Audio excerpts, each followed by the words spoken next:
আর তারা আমি কিন্তু ছেড়ে দেই নাই, তারা আমি ওই জায়গাতে গাড়ি আটকাইছি, তাকে নামাইছি।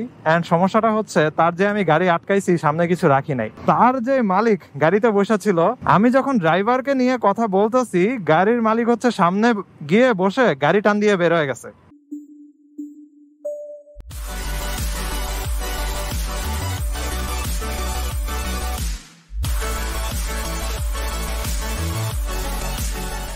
এই what is going on everyone. এখন মোটরসাইকেল ঘুরতে বাজে হচ্ছে 5টা 47, সো 6টার কাছাকাছি বেজে গেছে। মোটরসাইকেল স্টার্ট করি, একটু পরে অন্ধকার হয়ে যাবে। এই যে সাইডে পোলাপান ফুটবল খেলতেছে, এদের জন্য প্রচুর ধুলা সামনে। আমি মোটরসাইকেলটাকে ঢেকে রাখি, কিন্তু আমার আশেপাশে যেগুলা ওই মোটরসাইকেল গুলো একদম সাদা হয়ে যায় ধুলাতে। আই হোপ আজকে রাস্তা জ্যাম একটু কম পাওয়া যাবে, আই ডোন্ট নো, কিন্তু আমার 6টার মধ্যে পৌঁছানো লাগবে। আর এই পোলাপান গুলার অনেক শয়তান টাইপের।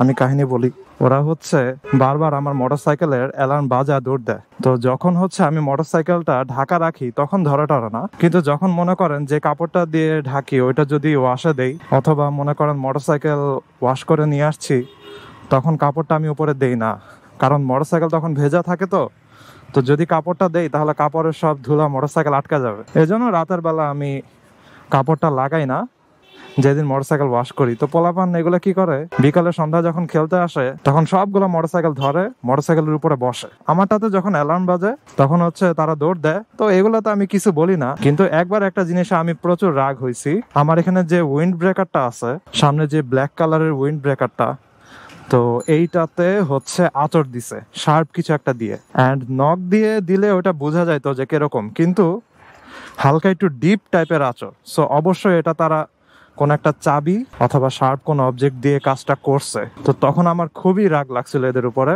এন্ড আমি চিল্লাচিল্লি করছিলাম। তো পরে আম্মু বলছিল যে ঝামেলা না করতে, পোলাপান মানুষ করে ফেলছে আর কি। সবাই অলওয়েজ যা বলে পোলাপানদেরকে ইনোসেন্ট বানা দেয়, কিন্তু ওরা যে জিনিসগুলো করছে ওদের বাপ মাও কিছু বললো না, কেউ কোনো স্বীকারও করে নাই কে এই কাজটা করছে আর কি। যাই হোক, এরপর থেকে আমি খোলা অবস্থা রাখি না। আর খোলা অবস্থাতে রাখলেও দারোয়ান যে ছেলেটা আছে ওরা আমি বলে রাখি যে কেউ যেন এখানে ধরাধরি না করে, কারণ শার্প জিনিস দিয়ে যে দাগটা দিছে ওটা ছোট একটুক সাইজের হবে, কিন্তু যদি বড় একটা দাগ হয়ে যেত তাহলে তো সমস্যা। আর আমি নর্মালি ফল্টি টাইপের কোনো জিনিস রাখতে লাইক করি না। যেমন আমার মোটরসাইকেলের সামনের যেই মাডগার্ডটা আছে, মাডগার্ডটা কিন্তু ড্যামেজ হয়েছিল, অ্যান্ড ওইটা আমি 1,500 টাকা দিয়ে পাল্টায় ফেলছি। চাইলে আমি ওইটা রেখেই চালাইতে পারতাম, কিন্তু আমার মানসিক একটা হচ্ছে ওইটারে কি বলে মন খুঁতখুত করা, ওই মন খুঁতখুত করা ওই জিনিসটা থেকে আমি বাঁচতে পারি না।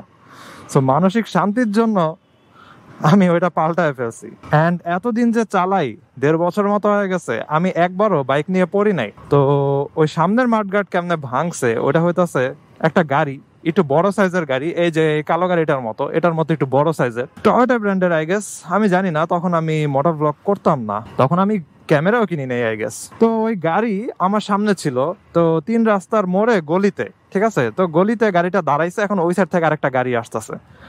এখন সে কি করছে, ওইটাকে জায়গা দেওয়ার জন্য পিছানো শুরু করছে। এখন পিছানোর জন্য তো পিছে তাকাইতে হবে নাকি, সে পিছে তাকাই নাই, কিছুই নাই, আমাকেও সে দেখে নাই।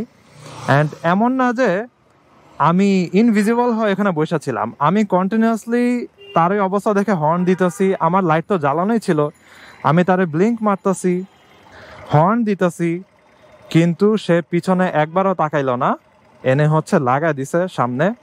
পরে তার পিছনে যেই বাম্পারটা থাকে, বাম্পারের সাথে লেগে বাম্পারটা মাঠগার্ডের নিচে ঢুকে গেছে। তো মাঠগার্ডের নিচে ঢুকাতে হচ্ছে এই সাইডে দিয়ে মাঠগার্ডটা উপরের দিকে জোরে চাপ খাইছে, আর হচ্ছে স্ক্রু ভেঙে মাঠগার্ডটা উপরে উঠে গেছে। তো 4টার ভিতরে 3টা ভাঙছিল, একটা ছিল। তারপরও মাঠগার্ড ভালোই স্ট্রং ছিল, এটার বিল্ড কোয়ালিটি আমি বলবো যে খারাপ না, অ্যান্ড প্লাস্টিক কোয়ালিটিগুলো আমার কাছে ভালো মনে হয়েছে। তবে একটা জিনিস আমার কাছে খারাপ লাগছে, ওইটা হচ্ছে আমার নিজের হয় নাই এই সমস্যা, কিন্তু আমি এক্স ব্লেডের যে বাংলাদেশের কমিউনিটি আছে ওইখানে দেখছি যে ট্যাঙ্কের উপরে যে স্ক্রুগুলো আছে না, তো এই স্ক্রুগুলা হচ্ছে জং ধরে গেছিল, মরিচা ধরে গেছিল স্ক্রুগুলা। এখান দিয়ে কি বের হওয়া যাবে? ইয়েস, বের তো হওয়া যাবে, কিন্তু রাস্তার এরকম ভাঙ্গাচোরা অবস্থা কেন? আমি বাসায় তো জানাই নাই, কারণ জানাইলে হচ্ছে অনেক বকা খাওয়া লাগবে। তো আমি এরকম ভাবে চালাইতেছিলাম। ও আমি আমার ভাবির ছোট ভাইকে জিজ্ঞাসা করছিলাম যে এখন কি করা যায় এটারে। তো সে আমাকে বলছে অরিজিনাল যেসব পার্টস তুমি মোটরসাইকেলের সাথে লাগানো অবস্থায় পাইছো, এটা তুমি যাই চেঞ্জ করতে যাবা তারপরে ঝামেলা একটা পর একটা শুরু হবে। এজন্য যা আছে এমনি তুমি চালাইতে থাকো যতদিন পর্যন্ত এটা চলে। তো আমিও তার কথা মেনে নিছি, আমি ওভাবেই চালাইতেছিলাম। তারপরে একদিন ধরা খেয়ে গেছি আমি, আব্বু দেখে ফেলছে একটু ফুটার মতো হয়ে আছে আর কি, স্ক্রু ভাঙছে না, তো এখানে তো প্লাস্টিক একটু ভাঙা, ছোট্ট ছোট্ট করে দুইটা জায়গাতে ভাঙা দেখা যায়। তো আব্বু এটা দেখে ফেলছে, তারপরে বলছে কাহিনী কি। দেন আমি তো যদি বলি যে অ্যাক্সিডেন্ট করছি আর কি, লাগা দিছে বাম্পারে, তাহলে তো সমস্যা। তা আমি বলছি যে আসলে রাস্তাতে বড় একটা জায়গাতে ঝাঁকে খাইছিলাম, ইউটার্ন নিতে পারবো? আচ্ছা আচ্ছা আচ্ছা আচ্ছা, ধন্যবাদ। পুলিশ ভাই বলতেছে যে ইউটার্ন আপনি নিয়ে ফেলছেন, আবার জিজ্ঞাসা করতেছেন। না, এতটা বেশি আমি দূরে চলে আসিনি, আমি চাইলে আবার ঘুরে চলে যেতে পারতাম, আমি জাস্ট তাদের অনুমতি নিছি আর কি। তো আব্বুকে আমি বলছি যে বড় একটা জায়গাতে ঝাঁকি খাইছি, ওই ঝাঁকি খাওয়াতে হচ্ছে এই সাসপেনশনের ধাক্কায় মাঠঘাটটা ভেঙে গেছে আর কি। তো আব্বু আর তেমন কিছু জিজ্ঞাসা করে নাই। তো আসল কাহিনী তো অন্য জিনিস, ওই বেটায় আমার লাগা দিছে গাড়ি ব্যাক করতে গিয়ে। আর তারা আমি কিন্তু ছেড়ে দেই নাই, তারা আমি ওই জায়গাতে গাড়ি আটকাইছি অ্যান্ড হচ্ছে তাকে নামাইছি। অ্যান্ড সমস্যাটা হচ্ছে তার যে আমি গাড়ি আটকাইছি সামনে কিছু রাখি নাই, তার যে মালিক গাড়িতে বসে ছিল, আমি যখন ড্রাইভারকে নিয়ে কথা বলতেছি গাড়ির মালিক হচ্ছে সামনে গিয়ে বসে গাড়ি টান দিয়ে বের হয়ে গেছে। দেখছেন কি অবস্থা আর কি, গাড়ি আটকাইতে দেয় নাই সে। যাই হোক, ড্রাইভার তো আমার কাছে, তো ড্রাইভার হচ্ছে একজন বয়স্ক মানুষ, বলা যায় 40-50 এরকম। বলতেছে যে এটা ভুলে হয়ে গেছে, সরি আর কি, বারবার সরি বলতেছে এই সেই। আর মানুষরাও তাকায় ছিল, সবাই দেখছে যে এটা তার ফল্ট। আমি অনেকবার তারে হর্ন দিতেছি, লাইট জ্বালাইতেছি, ব্লিঙ্ক করতেছি। আর এক্স ব্লেডের তো লাইট সবসময় জ্বালানো থাকে, আপনারা জানেনই, এক্স ব্লেডের লাইট অফ করার সুইচ নাই। ওই অবস্থা আমি আবার ব্লিঙ্কও মারতাছি, কোনো লাভ হয় নাই। তো সবাই বলতেছে যে দোষ তো আপনারই। এখন আমি তারা বলতেছি ক্ষতিপূরণ দেন, এটা তো আপনার ড্রাইভিং এর ফল্ট। তখন সে হচ্ছে অনেক কথা টথা বুঝাইতেছে এই সেই, যে ভাই মাফ করে দেন, ক্ষতিপূরণটা আমি দিতে পারবো না এই সেই।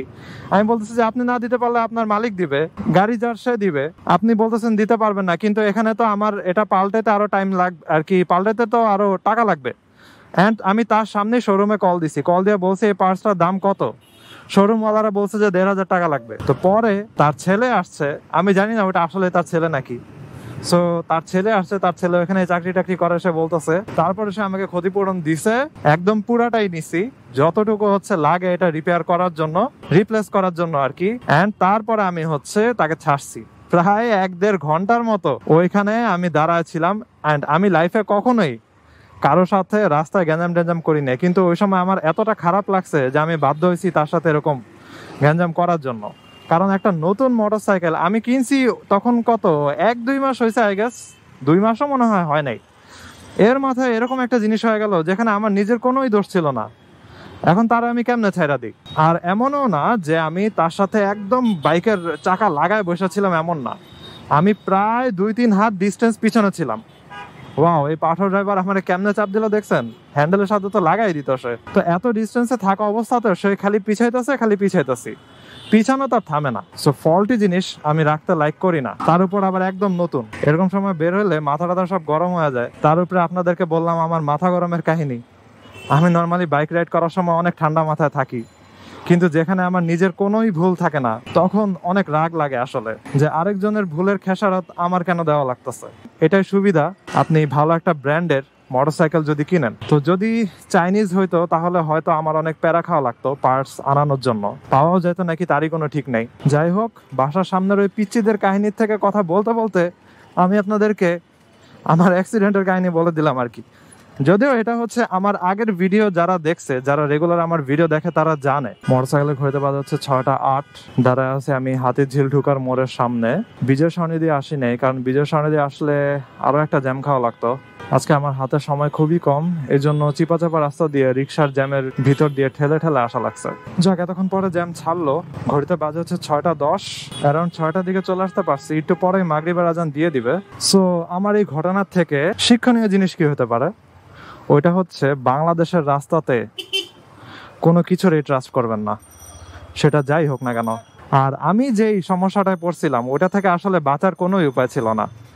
এমন না যে আমি গাড়ির একদম পিছনে লাগা রাখছি, তো নর্মালি বাস ট্রাক এগুলার একদম পিছনে থাকবেন না, কারণ তারা অনেক সময় যখন অ্যাক্সেলারেশন করতে নেয় তখন ব্রেকটারে ছাড়লে বাসটা একটু পিছনের দিকে চলে আসে। কিন্তু আমার আসলে ওই ফল্টও ছিল না, আমি গাড়ির থেকে অনেক পিছনে ছিলাম, কিন্তু সে খালি পিছাইছে।